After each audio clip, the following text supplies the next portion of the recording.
అనే అతను పట్టుబడ్డాడు. ఫస్ట్ అతను హార్డ్ డిస్కులన్నింటినీ ధ్వంసం చేశాడు. కంప్యూటర్లు, హార్డ్ డిస్కులు అవన్నిటినీ.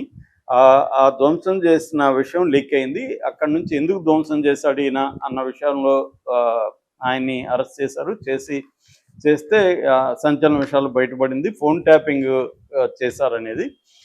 ఫోన్ ట్యాపింగ్ కేసీఆర్ ప్రభుత్వంలో ఫోన్ ట్యాపింగ్ చేయడానికి ఒక ప్రత్యేకమైన వ్యవస్థను ఆయన పెట్టుకున్నాడు. తన సామాజిక వర్గం, వెలమ సామాజిక వర్గం నుంచి పోలీస్ ఆఫీసర్ని సెలెక్ట్ చేసుకున్నాడు. ఆయన ప్రభాకర్ రావు అని ఆయన్ని తీసుకున్నాడు. అక్కడి నుంచి భుజంగరావు అని అడిషనల్ ఎస్పీగా ఉన్న భుజంగరావుని, ఆయన తర్వాత డీసీపీగా ఉండి తర్వాత ఓఎస్డీగా ఉన్న రాధాకృష్ణ రావుని, ఇలాంటి కొంతమంది టీంను ఫామ్ చేసుకుని ఈ టీం ద్వారా రాజకీయ నాయకులు కావచ్చు, రాజకీయ నాయకులు కూడా ప్రతిపక్ష రాజకీయ నాయకులు తమ పార్టీలో ఉండే కొంతమంది మీద కూడా, అంటే వీళ్ళు ఏమన్నా నాకు వ్యతిరేకంగా ఏమన్నా మాట్లాడుతున్నారా ఇవన్నీ తెలుసుకోవడానికి, అట్లాగే జర్నలిస్టులు, తర్వాత వ్యాపారవేత్తలు, తర్వాత ప్రజాస్వామికవాదులు, పౌర సమాజం నాయకులు, ఇలాగా అనేక రంగాల సంబంధించిన వాళ్ళ మీద ఫోన్ ట్యాపింగ్ చేస్తారనేది మనకి ఆల్రెడీ వచ్చింది. ఇందులో సినిమా వాళ్ళు కూడా ఉన్నారు. కేటీఆర్ అయితే పర్సనల్గా కొంతమంది సినిమా హీరోయిన్లు ఫోన్ ట్యాపులు చేసి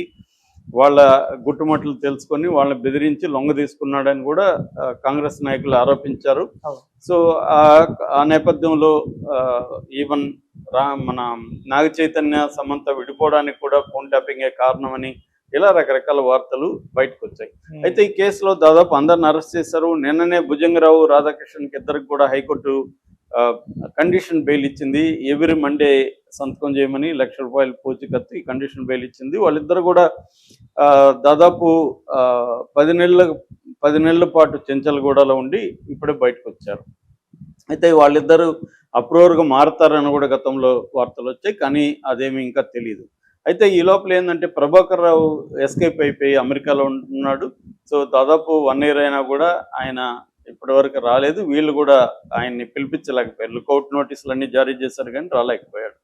ప్రభాకర్ రావు, శ్రవణ్ రావు, వీళ్ళిద్దరు. శ్రవణ్ రావు ఒక టీవీ ఛానల్ అధినేత, ఆయన ఆధ్వర్యంలో ఇవన్నీ చేశారని చెప్తున్నారు. సో ఇప్పుడు వాళ్ళిద్దరూ ఎస్కేప్ అయ్యారు. వాళ్ళు తీసుకురాలేకపోతున్నారు. అయితే ఇప్పుడు ట్రంప్ వచ్చి ఏం చేస్తున్నాం అంటే అక్కడ అక్రమ వలసలు ఉన్నవాళ్ళు, క్రిమినల్స్ని వాళ్ళందరినీ ఏరి పంపించేస్తున్నారు. ఏ దేశాలకు వాళ్ళని డిపోర్టేషన్ అంటారు, అలాగా ఆయా దేశాలకు వాళ్ళని బలవంతంగా మిలిటరీ వెహికల్లో కూడా పంపించేస్తున్నారు. అలాగా ఇప్పుడు ఈజీగా అయితే ఇప్పుడైతే ట్రంప్ రెడీగా ఉన్నాడు కాబట్టి మనం అడగగానే వాళ్ళని పంపించేస్తారు. ఇంతకుముందు అనేక సార్లు అక్కడ ఇన్వెస్టిగేటివ్ ఏజెన్సీలకి పెట్టినా కూడా వీళ్ళిద్దరిని ఇప్పటివరకు అప్పగించలేదు. ఇప్పుడైతే అప్పగిస్తారని ఆ వైపుగా సీరియస్గా ట్రై చేస్తున్నట్టు తెలుస్తుంది. అయితే ఇందులో అన్నిటికంటే సంచలనమైన విషయం నిన్న బయటకు వచ్చింది ఏంటంటే 18 మంది జడ్జిల మీద, అంతకుముందు కూడా జడ్జిల మీద అన్నారు కానీ ఇప్పుడు ఎవరెవరు జడ్జిలు ఏంటి అనేది ఇప్పుడు బయటకు వచ్చింది. ఇలా బయటకు రావడానికి కారణం ఏంటంటే ఈ ప్రభాకర్ రావుకు సంబంధించిన కంప్యూటర్స్ దొరికాయి. అట్లాగే భుజంగరావుకు సంబంధించిన కంప్యూటర్స్, వాటిని వీళ్ళు మళ్ళీ అంటే డేటా డిలీట్ చేసేసారు. డిలీట్ చేసినా కూడా హార్డ్ డిస్క్ నుంచి రికవర్ చేయడం అనేది ఇవాళ పెద్ద విషయం కాదు. ఆ మధ్య కూడా నాకు తెలిసిన అతను పెళ్లి వీడియోలు తీస్తే ఒక హార్డ్ డిస్క్ కంప్లీట్గా కరప్ట్ అయిపోయింది. ఆ పెళ్లి మొత్తం పోయింది. దాంతో ఇక్కడ అనేక చోట్ల ట్రై చేశాడు, రాలేదు. చివరికి అమెరికాలో చేస్తే అతనికి రికవర్ అయింది. ఎందుకంటే పెళ్లి అనేది ఒకసారి జరుగుతుంది కదా, మొత్తం వీడియో పోతే పరిస్థితి ఎలా ఉంటుంది. అందుకని అతను అమెరికాకు పంపించి దాన్ని చేయించుకొని వచ్చాడు. ఇవాళ ఆ కైండ్ ఆఫ్ టెక్నాలజీ ఉంది మనకి, కాబట్టి పోలీసుల దగ్గర అది ఉంది. రికవరీ సాఫ్ట్వేర్లు ఉంటున్నాయి, అలాగా రికవరీ చేస్తున్నారని చెప్తున్నారు. అక్కడ రికవరీలో ఒక సంచలన విషయం బయటకు వచ్చింది ఏంటంటే 150 మంది ప్రొఫైల్స్ని దీంట్లో వాళ్ళు ఫైండ్ అవుట్ చేశారు. ఇందులో 18 ప్రొఫైల్స్ జడ్జిలు ఉన్నాయి. జడ్జిల్లో హైకోర్టు జడ్జిలు ఉన్నారు, ఏసీబీ కోర్టులో ఆ మధ్య సంచలనమైన నిర్ణయాలు ప్రకటించిన ఏసీబీ కోర్టు జడ్జి ఉన్నారు, హైకోర్టులో కూడా రిటైర్డ్ అయిన హైకోర్టు జడ్జిలు ఉన్నారు, హైకోర్టు జడ్జిలుగా ఉండి వేరే చోటికి ట్రాన్స్ఫర్ అయిన వాళ్ళు ఉన్నారు, సంచలనమైన జడ్జిమెంట్లు ఇచ్చిన జడ్జిల పేర్లు, ఇలాగా 18 మంది జడ్జిల ఫోన్లు కూడా ట్యాప్ చేశారనేది ఇవాళ సంచలనమైన వార్త. ఇదే కానీ నిజంగా నిరూపించగలిగితే సుప్రీంకోర్టు కూడా దీంట్లో ఇన్వాల్వ్ అయ్యే అవకాశం ఉంది. ఈవెన్ కేసీఆర్ కూడా అరెస్ట్ అయ్యే అవకాశం ఉంది. ఎందుకంటే ఇది కేసీఆర్ ప్రభుత్వ ఆధ్వర్యంలో జరిగింది. కేసీఆర్ తన కులానికి సంబంధించిన వాళ్ళనే టీములుగా పెట్టి నమ్మకస్తులుగా ఉంటారని చెప్పి ఆయన చేసింది. ఇది మెల్లమెల్లగా కేసీఆర్కి చుట్టుకునే వైపుగా వస్తుంది. ఒకవైపు ఏమో కేసీఆర్ నేను దెబ్బ కొడితే మామూలుగా ఉండదని నిన్న కూడా స్టేట్మెంట్ ఇచ్చాడు. రెండో వైపు దాన్ని కౌంటర్గా రేవంత్ రెడ్డి దీన్ని తీసుకొస్తున్నాడు మళ్ళీ.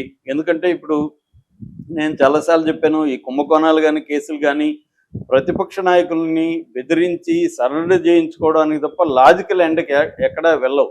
వేరే వేరే రేర్ కేసుల్లో మాత్రమే లాజికల్ ఎండ్కి వెళ్తాయి.